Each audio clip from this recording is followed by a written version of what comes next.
Ladies and gentlemen, please give a warm biglaan welcome to our Chief PNP. Nagbisita kasubagong aga sa Police Regional Office 5 sa Legazpi City si PNP Chief General Romel Francisco Marbil. Kasabay kan sa iyang pag-abot, pinangenotan niya man na nagkapirang aktibidad sa kampo arog kan inaugurasyon kan bagong Santo Niño Chapel sa laog kan Kampo General Simeon Ola. Nangenot man ang PNP Chief sa blessing as in turnover ceremony kan 17 patrol cars, sarong Toyota Hilux as in 4 na K9 dogs o kantidad 2 million pesos na ipigdonar ni Sorsogon Governor Edwin Hamor. Kabali sa mga natawan kan mga lunadan ang 15 Municipal Police Station sa Sorsogon. Ipig-turn over man ang Hilux sa Sorsogon Police Headquarters as in nanapat na K9 dog sa Sorsogon Police Provincial Office. Ugmaan hepe kan pulisya na nakabisita siya sa probinsya. Siring na ikinakaugma man niya ang pigpapamating suporta ni Gobernador Hamor sa saindang kapulisan.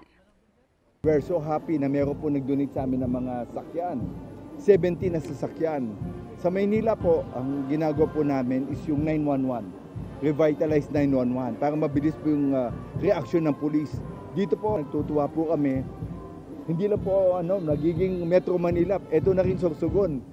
Kasi bilis ang sigurado yung reaksyon ng pulis in 3 minutes because of new cars. Mas mabilis po yung po namin, aksyon po. End of.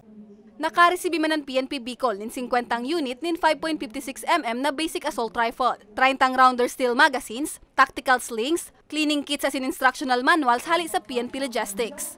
You know, yung police presence talaga promote natin. Yung madali kang tawagan anytime na may kailangan yung community. Yung palagi kang nakikita na pag inisip mo, lalabas ako and alam ko na may police na magbabantay sa atin.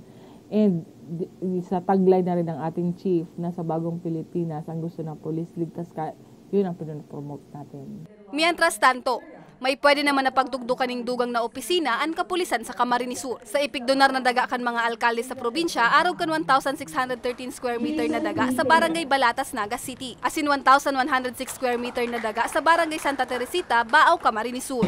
Para sa mga baratang tatak Bicol, Jennifer Polinar.